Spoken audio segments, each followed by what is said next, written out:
देखो बच्चों, आज हम क्या पढ़ने वाले हैं, माइक्रो ऑर्गेनिज्म की फोर्थ कैटेगरी, फोर्थ टाइप, उसका नाम क्या है, प्रोटोजोआ। आज हम पढ़ने वाले हैं प्रोटोजोआ के बारे में। ठीक है, हमने बैक्टीरिया डन कर लिया, हमने फंजाई पढ़ लिया, हमने एल्गाई पढ़ लिया। हमारी किसकी बारी है पढ़ने की? प्रोटोजोआ।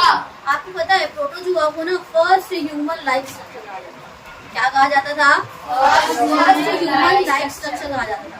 क्यों कहा जाता था? क्योंकि इसके पास ना बहुत सारी चीजें ऐसे डेवलप हो गई थी और ये बहुत ज्यादा एडवांस था। क्योंकि ना जो स्ट्रक्चर ऑर्गेनल मतलब आपके बैक्टीरिया के पास, फंजाई के पास और एल्गाई के पास नहीं पाए जा रहे थे, वो प्रोटोजोआ के पास थे। इसके पास वैक्यूल भी था, इसके पास न्यूक्लियस भी था और इसके पास काफी हद तक किसी माइटोकॉन्ड्रिया भी पाया जा रहा था। तो इसके पास बहुत सारे ऑर्गेनल डेवलप थे जैसे हमारे अंदर। इसीलिए हमने इसको फर्स्ट मैन कहा। क्या कहा था? First man in micro organism, या इसका दूसरा नाम हम इसे कह सकते हैं मोस्ट एडवांस माइक्रो ऑर्गेनिज्म। इसके दो नाम क्या थे? मैंने लिखा नहीं, मैं खुद बताने वाली थी, इसीलिए मैंने इसकी वॉल्यूम कम कर दी। ठीक है, क्या था? पहला क्या था? First man in micro organism. और दूसरी चीज क्या थी?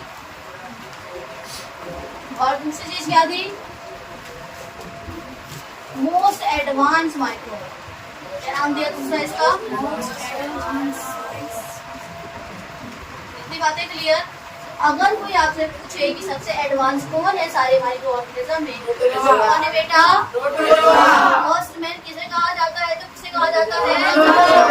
अब आ जाते हैं आगे सेलुलर ऑर्गेनाइजेशन की बात करते हैं। ये कैसा होता है? यूनिसेलुलर, मतलब इसकी बॉडी पूरी एक सेल से मिलकर बनी पड़ी होती है और बॉडी के अंदर जितने फंक्शन होते हैं उन्हें, रेस्पिरेशन का फंक्शन ले लो, ठीक है, न्यूट्रिशन वाला फंक्शन ले लो, एक्सक्रीशन ले लो, कोई सा भी फंक्शन लो, सारी एक ही सेल करेगी।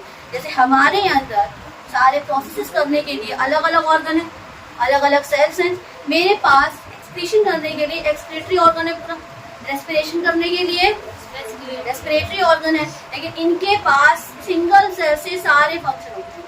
ठीक है, तो यूनिसेलुलर कहने का मतलब क्या है? इनकी पूरी बॉडी एक सेल से मिलकर बनी पड़ी है और बॉडी के अंदर जितने भी फंक्शन होने ना बेटा, वो पूरा एक ही सेल करेगा। Either it is your respiration और एक्सक्रीशन, कोई सा भी लाइफ प्रोसेस को कौन करेगा? ये सिंगल सेल करने वाले। इतनी बातें क्लियर?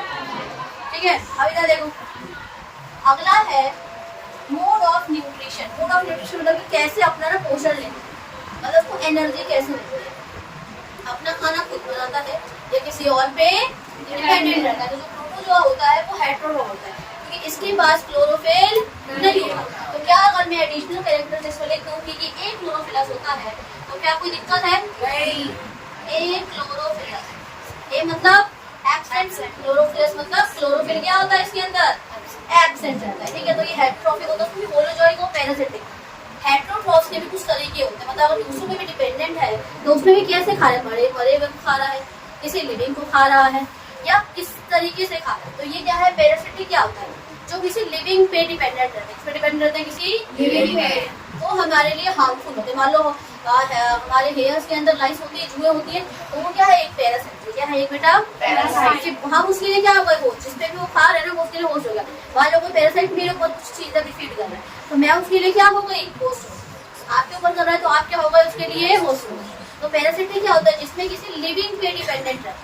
इस पे डिपेंडेंट रहते हैं लिविंग पे, और जो डिपेंडेंट रहेगा वो हो जाएगा आपका पैरासाइट, और जिस पे डिपेंडेंट रहेंगे वो हो जाएगा होस्ट। इतनी बात को बोलो। जो क्या होता है?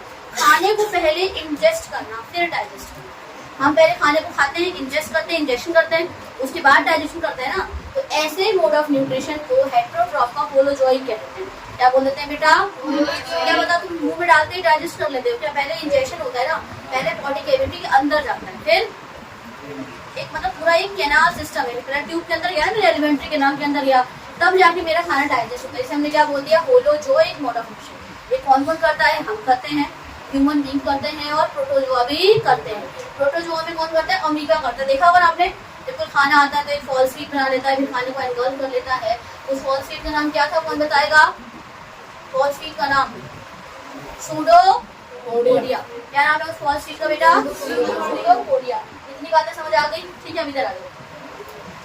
मोड ऑफ रिप्रोडक्शन सेक्सुअली भी करता है और एसेक्सुअली भी करता है। Sexually by the method of conjugation, इसको आपको नहीं पढ़ना है। कंजुगेशन में कुछ नहीं होता, बॉडी का थोड़ा सा हिस्सा दूसरे हिस्से से जुड़ के एक नया बना देता है। बॉडी का थोड़ा सा हिस्सा दूसरे हिस्से से मिलके, इस बॉडी का थोड़ा सा हिस्सा है, इस मान लो ये मेल बॉडी फीमेल बॉडी है, वैसे डिफरेंशिएट तो नहीं करवाते, दोनों का थोड़ा थोड़ा हिस्सा आता है और दोनों मिलकर क्या बना देते हैं, एक नई बॉडी।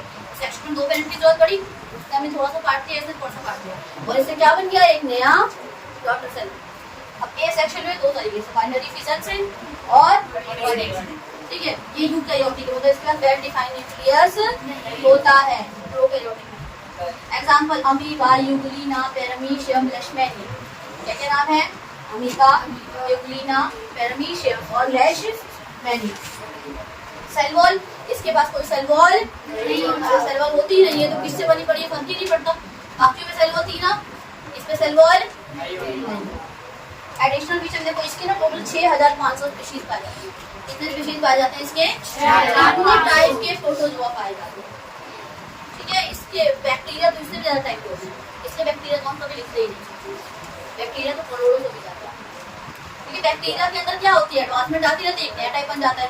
ये बैक्टीरिया ज्यादा अगर मिलेगी कोई एक अलग बैक्टीरिया बन जाता है, ऐसा होता है। फ्री लिविंग है, अकेले रहता है, पैरासिटिक है, किसी लिविंग पे डिपेंडेंट रहेगा, या ज्यादातर किसी पानी में रहता है। कहाँ पे रहते ज्यादातर, आप चाहे तो इस पॉइंट को ना वो बना दो, हैबिटाट में लगा कहाँ रहता है, ठीक है। इसके पास फ्लैजिला होता है और सिलिया होता है, किसके लिए, करने के लिए, और ये एक क्लोरोफिलस है। इतनी बातें क्लियर हो गई, कोई दिक्कत? अब आपको इतना प्रोटोजोआ अच्छे समझ आ गया ना बेटा,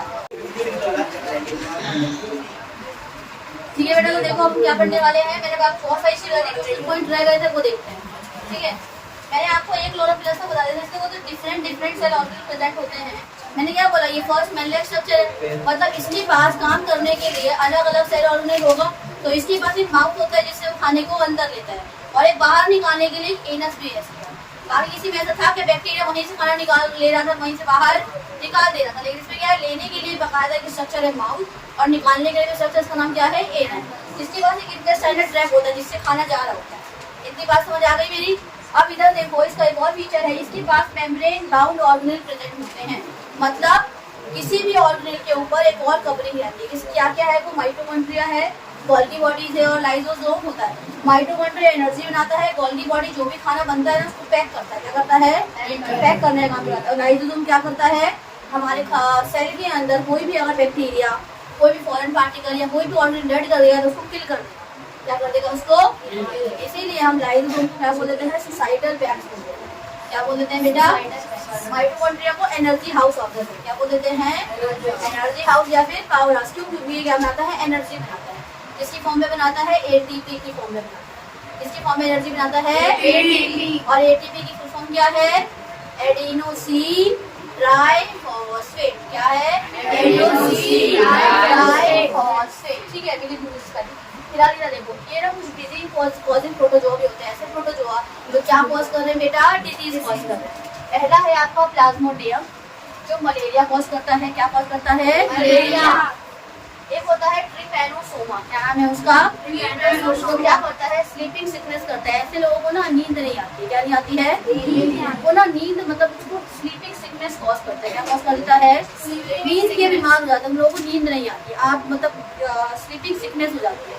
क्या हो जाती है, और मलेरिया कॉज करने वाला कौन है, प्लाज्मोडियम। कौन है, प्लाज्मोडियम। कौन सा प्रोटोजोआ है, प्लाज्मोडियम। इतनी बातें क्लियर, ठीक है। अगर आपको एग्जांपल पूछे तो आप इन दोनों का भी एग्जांपल दे सकते हो, इन चार के साथ। इतनी बातें क्लियर।